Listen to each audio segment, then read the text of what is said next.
but underestimated the youngster they were up against and reluctantly had to accept second, having lost by 3 seconds.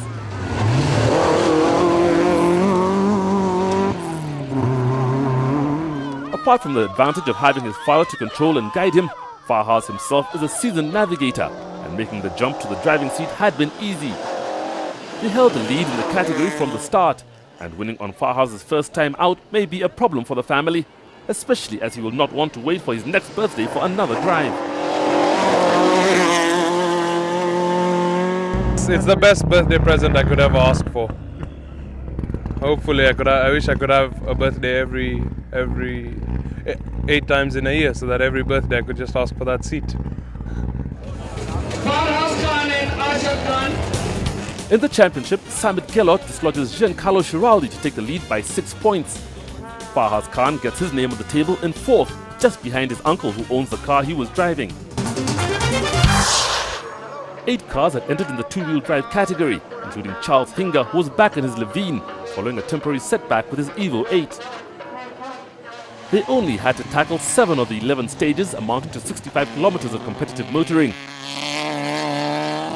It was Adnan Suhail and Absalom Waswani in the Daihatsu Special who were the early leaders, winning the first spectator stage by a clear 5 seconds. Out on the main rally stages, the 8 cars were drastically reduced when 4 of them succumbed to the rigors of the event. Charles Hinga with Norris Ongalo simply ran out of wheels when they punctured twice, and with only 1 spare on board, they were out. The rally was as much about torque as top-end speed, and the little Daihatsu Special didn't have the grunt of the others.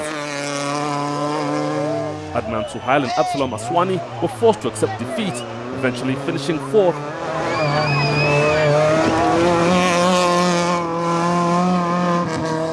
After a long absence, James Karimi and Kimeli Korir were back, pushing their GTI as hard as they could. But a faulty HD lead reduced the engine to 3 cylinders, and they couldn't be competitive and had to accept 3rd.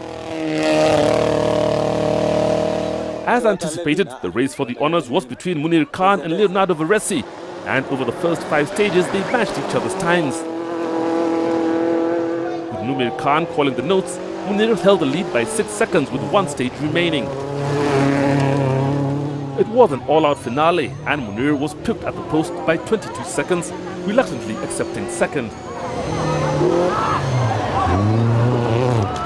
Actually, for my car, it's a bit slippery. It was quite twisty, you know, and it's not really good for the rear-wheel drive. No, I'm not disappointed at all. I'm actually back in the championship, and yes, I will chase for the championship right now. Leonardo Veresi and Kigondu Karedi were committed from the start, and the dice with the Levine only pushed them even harder. With the championship now in their grasp, they knew they had to win the last stage to gain the edge. The effort paid off, and victory was theirs. This was their 2nd consecutive category win, but strategically the most important. 2-wheel drive is very competitive. If you slip a bit, I mean, people are on the pace, you know. This was tricky. Navigation had to be top level, because any mistake on the notes and you get lost on the notes, and you can't really push because you don't know what's coming. It's very, very tricky course. The 4 finishers were eventually separated by 4.5 minutes, but for the top 2, it was the closest they'd come all season. In the championship, Leonardo retains the lead, but he's by no means clear yet. With 4 events to go, any of the top 4 still have a chance. Most of the field were Division 3 drivers, all looking to gain points towards climbing up the ranks, including Paras Pandya and Roy McKenzie. They were taking part for the first time, with the only aim being to finish whilst they explored their potential. Khalid and Shakil Umar are also newcomers to rallying. This was their 3rd event this year and are still learning the sport, driving for finishes rather than results, whilst they attempt to secure a sponsor. Further down the field were Kuram Butt and Franco Donadel. After they lost by 10 minutes earlier in the day, which pushed them down to last, they were driving defensively.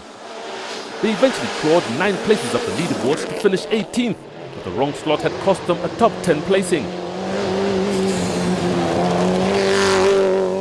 Shazza Anwar and Job Jiro had recovered from their role, but on such a fast event, the hybrid was underpowered. They would finish 15th to maintain their perfect record of finishes, and the points gained would keep their division hopes alive. We've come in with very kidogo money and put the car together, and always it's family chipping in to keep us going, and that's what we're coming to prove to even young enthusiasts, that they can also do it. You don't need the billions to rally. But it was interesting to watch the two Chana brothers driving identical Toyota GT4s. This was the first time they were going head to head, and there was no doubt there was family rivalry at stake. Jasmine Chana is the younger of the two, and with George Njoroge in the navigator's seat, they showed a clean pair of heels. They were faster by nearly 5 minutes to finish 9th overall and 3rd in Division 3. It had in fact not been a fair race, as the electronic tripmaster in Jaswinder and Ravi's car was not working, forcing them to rely purely on the notes, which slowed them, especially not having countdowns to the many hazards. They finished 12th. He's faster driver than I am. He's young. You're experienced. I'm experienced, but I'm losing the touch now. He's still young. He can push the car. I mean, he's now on. Sandip Jandu and Gurdeep Mahengra were hoping to improve on 3rd place in the division and were well on their way to achieving this when the engine suddenly died on stage 5 and they would go no further. No, the engine just went dead. Just like that? Just like that. Just up here. We just said top. Would you suspect an electrical or? It's an electrical, purely an electrical. Proving they had not lost any of their flair during their absence from the sport were Rajiv Barij and Raju Chaga. They were mixing in with the Division 1 drivers, and if they secure the sponsorship, it will be a crew to watch. They finished 8th to take 2nd in the division.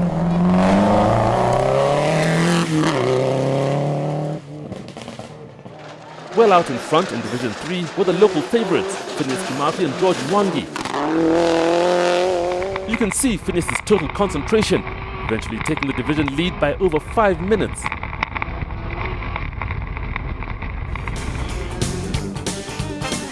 In the division table, Galib Haji, who had not taken part, still holds a commanding lead. Shazza Anwar holds on to 2nd, with Phineas Kimathi moving up to 3rd. In Division 2, Alex Horsey and Frankie Tao were once again the favourites for the win. They were competing with the rally leaders, trying hard to at least win one stage. They came close, then lost the opportunity altogether when the rim disintegrated. This is the moment it happened.